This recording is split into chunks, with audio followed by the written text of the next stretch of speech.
गुरु प्यारी साध संगत जी, आज हम सुनेंगे एक बहुत ही प्यारी साखी, जगत के पालनहार। तो चलिए शुरू करते हैं। प्यारी साध संगत जी, किसी नगर में एक सेठ जी रहते थे। उनके घर के नजदीक ही एक मंदिर था। एक रात्रि को पुजारी के कीर्तन की ध्वनि के कारण उन्हें ठीक से नींद नहीं आई। सुबह उन्होंने पुजारी जी को खूब डांटा कि यह सब क्या है। पुजारी जी बोले कि एकादशी का जागरण कीर्तन चल रहा था। सेठ जी ने कहा, जागरण कीर्तन करते हो तो क्या हमारी नींद हराम करोगे? अच्छी नींद के बाद ही व्यक्ति काम करने के लिए तैयार होता है, फिर कमाता है तब खाता है। पुजारी जी बोले, सेठ जी, खिलाता तो वह खिलाने वाला ही है। सेठ जी ने कहा, कौन खिलाता है? क्या तुम्हारा भगवान खिलाने आएगा?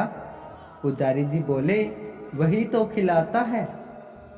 सेठ जी ने कहा, क्या भगवान खिलाता है? हम कमाते हैं तब खाते हैं। पुजारी जी बोले, निमित्त होता है तुम्हारा कमाना और पत्नी का रोटी बनाना, बाकी सबको खिलाने वाले, सबके पालनहार तो वह भगवान ही है।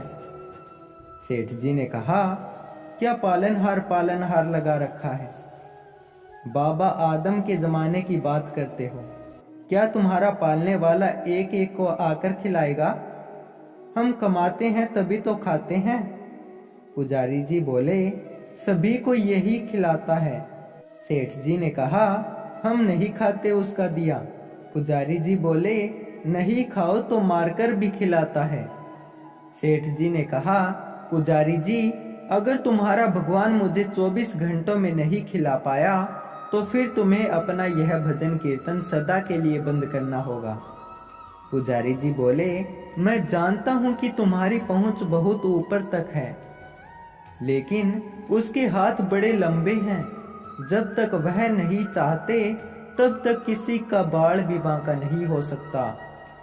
आजमा कर देख लेना। पुजारी की निष्ठा परखने के लिए सेठ जी घोर जंगल में चले गए और एक विशालकाय वृक्ष की ऊंची डाल पर ये सोचकर बैठ गए कि अब देखता हूँ इधर कौन खिलाने आता है। 24 घंटे बीत जाएंगे और पुजारी की हार हो जाएगी, सदा के लिए कीर्तन की झंझट मिट जाएगी। तभी एक आदमी वहां आया। उसने उसी वृक्ष के नीचे आराम किया और खाना खाने के लिए अपना थैला खोला। जैसे ही वह थैला खोला, उसे कुछ घोड़ों के पैरों की आवाज सुनाई दी। उसे लगा कि डाकू आ रहे हैं। वह वहां से भाग गया और जल्दबाजी में थैला वहीं भूल गया। थोड़ी देर बाद 5 डकैत वहां पहुंचे। उनमें से एक ने अपने सरदार से कहा, उस्ताद, यहाँ कोई थैला पड़ा है। उस्ताद ने कहा, क्या है? जरा देखो खोल के। देखा तो उसमें गर्मा गर्म भोजन से भरा टिफिन था। उस्ताद, भूख लगी है। लगता है यह भोजन भगवान ने हमारे लिए ही भेजा है। अरे, तेरा भगवान यहाँ कैसे भोजन भेजेगा? हमको पकड़ने या फंसाने के लिए किसी शत्रु ने ही जहर वहर डालकर यह टिफिन यहाँ रखा होगा। इधर उधर देखो जरा, कौन रख कर गया है। उन्होंने ऊपर देखा तो वृक्ष की डाल पर एक आदमी बैठा हुआ दिखा। डकैत चिल्लाए, अरे नीचे उतर। सेठ जी बोले, मैं नहीं उतरूंगा। डकैत ने कहा, क्यों नहीं उतरेगा? यह भोजन तूने ही रखा होगा। सेठ जी बोले, मैंने नहीं रखा, कोई यात्री इसे यहीं छोड़कर चला गया।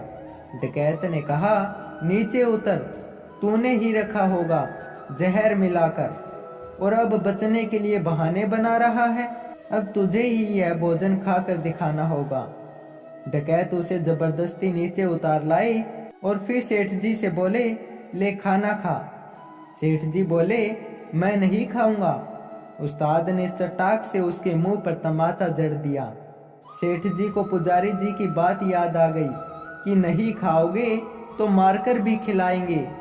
सेठ जी फिर भी बोले, मैं नहीं खाऊंगा। डकैत बोला, अरे कैसे नहीं खाएगा? इसकी नाक दबाओ और मुंह खोलो, आखिरकार डकैतों ने सेठ जी को खाना खिला दिया। सेठ जी ने मन ही मन में कहा, मान गए मेरे बाप, मारकर भी खिलाते हैं। डकैतों के रूप में आकर खिलाए, चाहे भक्तों के रूप में आकर खिलाए, लेकिन खिलाने वाले तो आप ही हैं। आपने पुजारी की बात सत्य साबित कर दिखाई। सेठ जी के मन में भक्ति की धारा फूट पड़ी। उनको मार पीट कर डकैत चले गए तो सेठ जी भागे और पुजारी जी के पास आकर बोले, पुजारी जी मान गए आपकी बात कि नहीं खाएंगे तो वह मार कर भी खिलाते हैं। प्यारी साध संगत जी, सत्य यही है कि परमात्मा ही जगत की व्यवस्था का कुशल संचालन करते हैं। अतः परमात्मा पर विश्वास ही नहीं बल्कि दृढ़ विश्वास होना चाहिए। प्यारी साध संगत जी, आपको ये साखी कैसी लगी हमें कमेंट करके जरूर बताइए, और ऐसी ही प्यारी प्यारी साखियां सुनने के लिए चैनल को सब्सक्राइब जरूर कीजिए। धन्यवाद।